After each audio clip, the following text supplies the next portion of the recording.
Ever get that feeling? You know, like when you're trying to speak English and it's like there's this little translator in your head, Oh, yeah, definitely. just like trying to get the thoughts out, but they have to go through this whole mental relay race first. I know exactly what you mean. It's a struggle. Yeah. And so what we're really diving into today is how to kind of bypass that, Mhm. how to build what we're calling like an English brain Interesting. to help you communicate, more naturally and faster. Yeah, it's a super common frustration and honestly a real energy drain. Yeah, for sure. That constant translation really slows you down, and it can even make expressing yourself feel a lot less authentic. Totally. It's like you're not really in the moment, See, You're so busy translating that you can't really just be yourself. right. So for this deep dive, we've been looking at Beyond the Mic podcast. Oh. And we're going to try to pull out some of the most effective and actionable things you can start using right away Okay. to train your mind to think in English directly.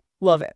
So the goal here, the ultimate goal, is to boost your confidence and get to like real, genuine fluency. I think everyone wants that. Yeah, I think so too. To really feel comfortable just speaking naturally. Absolutely. Yeah. So think about this like in your native language Okay. when you're thirsty, right? Mm-hmm. The thought, I want water, Yeah. it just pops into your head. Yeah. It's immediate. Completely automatic. It's like you don't even think about it. You don't go, okay, I want is, and water is. Uh-huh. Right? It just flows. It just comes out. But in English, especially when you're learning, Right. there can be that extra step. Yeah, the translation step. Yes, exactly. And it's clunky. It is. So we want to help you make expressing those basic thoughts in English just as automatic. That would be amazing. Right. Yeah. Okay, so let's get into it. Let's do it. What's the first strategy? Well, one fascinating thing that Beyond the Mic highlighted is this potential to create direct neurological links Okay. between the world around you and English words. It's like cutting out the middleman, Using out the translator. cutting out your native language. Yeah. Ooh, I like it. Okay, so Yeah. actionable takeaway number 1, Okay. start small. Incredibly small. How small are we talking? So small that it seems like it can't possibly work. Okay. I mean, focus on everyday objects, like the things around you. Okay. Forget trying to formulate complex arguments in your head right now. Got it. We're talking about the absolute basics. Basics. So look around you right now, wherever you are listening to this. Okay. What do you see? I see a microphone, Okay, perfect. a computer, Yeah, a water bottle. great. Say those words aloud in English. Microphone, computer, water bottle. You see? Yeah. Microphone, computer, water bottle. It does feel kind of too simple. Like, is this really going to work? But here's the thing. Yep. The power is in that deliberate, repeated association. Yep. The source on Beyond the Mic, they emphasize how important it is to connect the visual experience or even like the tactile experience of the object directly with its English name. Okay. No translation happening in between. So just pure association. Pure association. Interesting. You're building these foundational connections. Gotcha. So they have a very specific practical exercise. Okay, I'm ready. Every single day, Hmm. make the effort to pick 5 things 5 things. in your immediate environment Easy enough. and just name them in English. Go Cut. translating. Just look and say the English word. I can do that. It's simple, right? Yeah, super simple. But there's a twist. Ooh, a twist. This is where it gets interesting. Okay, tell me more. They have a morning specific element. Okay. So as soon as you wake up, Mm-hmm. before you even get out of bed, Great. try to identify 5 objects Okay, right there in your bedroom got it. and name them in English. So like bed, Good pillow. window. Well, whatever you see. Cool. The idea is to make that your first linguistic interaction of the day. First thing. Even if it's just for a few seconds. I like that. Why do you think they suggest that? Well, the source explains that you're basically starting your day by activating your English brain. Interesting. It's like you're creating these pathways Mm-hmm. that directly link your world to English vocabulary. It's like a warm-up. Yeah. And you're doing it right from the moment you become conscious. That's fascinating. Yeah, it is. So I really want you listening to try this tomorrow morning. Okay. Just a quick mental sweep of your bedroom. 5 English words. 5 English words. Yeah. Even if it feels odd at first, pay attention to what your mind does. Yeah. Notice what's happening. Are you translating automatically or can you make that jump straight to the English word? It's like a little test. It is. It's a little It's test. like, Now, this also raises a good point about these small actions and how they build up over time. right. Consistency is key. Beyond the Mic suggests that these consistent brief exercises Okay. are actually much more effective. Then like occasional intense study sessions. So it's not about cramming. It's not about cramming. It's about building a habit. Exactly. Yeah. It's about subtly rewiring your mental habits. I love that analogy. Me too. Okay, so let's move on to step number 2. All right. This one might feel a little unconventional, Okay. I'm ready. but trust me on this. I'm trusting you. Start talking to yourself in English Out loud. out loud or even just in your head, Like narrate my life. pretty much. Okay. Now, I know a lot of people feel self-conscious about this. I can see why. But the thing is, according to Beyond the Mic, it's actually incredibly low pressure. That makes sense. Yeah, because think about it. Okay. Who's the most forgiving conversation partner you could have? Myself probably. Yourself. Huh. Exactly. There's no fear of judgment, no pressure to be perfect. It's true. You can stumble over words, make mistakes, and it just doesn't matter. It's like a safe space. It is a safe space. It's a private practice space. Yeah, no one's listening. No one's listening except for you. And I'm very forgiving. Exactly. So Beyond the Mic, they give this really practical example. Okay. The next time you're doing something routine, Like what? like making a cup of tea or coffee, Okay. try narrating the process to yourself in English. So like I'm filling the kettle. Yeah. Now I'm turning it on. Exactly. Ooh, it's starting to boil. Perfect. And keep those sentences short. Short and sweet. And the vocabulary simple. Simple is good. You don't need to be giving a Shakespearean soliloquy here. Haha, right? No pressure.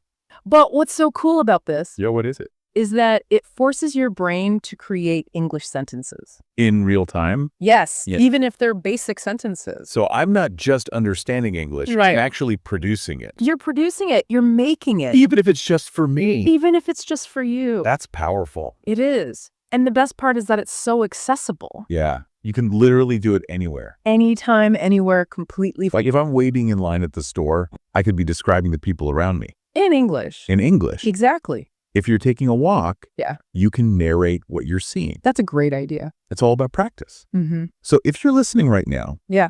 I want to ask you to be honest with yourself. Okay. Would you be willing to try talking to yourself in English? For even a few minutes a day. Even just for a few minutes. Hmm. It might feel strange at first, Yeah, it might. but the potential to get your brain comfortable forming those thoughts in English, Mm. it's huge. Yeah. It makes sense. And you know, another way to think about it, Okay, how? it's not really talking to yourself in a quirky way. Okay. It's more like a mental rehearsal. Like practicing. Exactly. It's Wow. a way to practice building sentences and phrases Mm-hmm. in a totally safe environment. I like that much better. Right. Okay, so Uh-huh. moving on to our third and final step Ooh, the grand finale. in building that English brain, Let's hear it. surround yourself with English. Okay, that sounds pretty straightforward. It does sound straightforward, but it's about being intentional. Oh. This is about immersion. Even when you can't like physically be in an English speaking country. Right, because not everyone can just pack up and move. Exactly. Beyond the Mic uses this really cool image. Yeah. What is it? They describe the brain as a sponge A sponge. that soaks up the language that's around it. So it's like absorbing it naturally. Naturally, passively, just taking it in. Okay, I get it. So the key is to create an English-rich environment for your brain to absorb. Like an English bath. Yes, exactly. But they also point out that it's important to go beyond just passive exposure. So I can't just have English playing in the background. Well, you can, but it's better if you actively engage with it. Okay, so how do I do that? Well, they have some great ideas. Lay 'em on me. First, listen to English songs. Okay, I do that already. But are you singing along? Sometimes that's the key. You don't have to understand every word. It's about getting the rhythm, the intonation, the flow, So just feeling the feeling the language. And singing actually engages different parts of your brain. Really? Yeah, which can help with memory and pronunciation. So it's more effective than just listening passively? Way more effective. Wow. Okay, then they also suggest watching simple English language shows or movies Okay. with subtitles, at least at first. Yeah. And they specifically mention Peppa Pig. Peppa Pig. Yeah. Isn't that for kids? Well, yeah, but the language is super clear. It's repetitive Okay. and the context is obvious. So it's easy to follow. Exactly. It's perfect for learners, Even adults. even adults. Interesting. And the visual cues really help you understand Yep. what those words and phrases mean. So So it's all connected. it's all connected. And then this is something I personally found helpful Right. when I was learning another language. What's that? Change your phone settings to English. Ooh, that's clever. Right. Beyond the Mic calls it a mini English world right in your pocket. I love that. Think about how many times you use your phone every day. A lot. A lot. Yes. Suddenly all your apps, menus, notifications are all in English. It's like constant exposure. Constant but unconscious exposure. It is. It's brilliant. It is. So they suggest starting with just one of these immersion activities this week. Okay, one at a time. So maybe choose an English song you like and try to learn a few lines or switch your phone language. Yeah, just something small. Small, manageable steps that you can do consistently. Consistency is key. It is. What's the benefit of all this? Well, basically, your brain starts to recognize patterns in the language, Mm-hmm. like grammar, structures, and vocabulary. Automatically. Yeah, without you even realizing it. Without even trying. It's the power of incidental learning. It's like learning in your sleep. Almost. So think about it. Okay. What could you realistically integrate into your routine this week? Just one thing to start, Just one thing. Could you switch your phone language?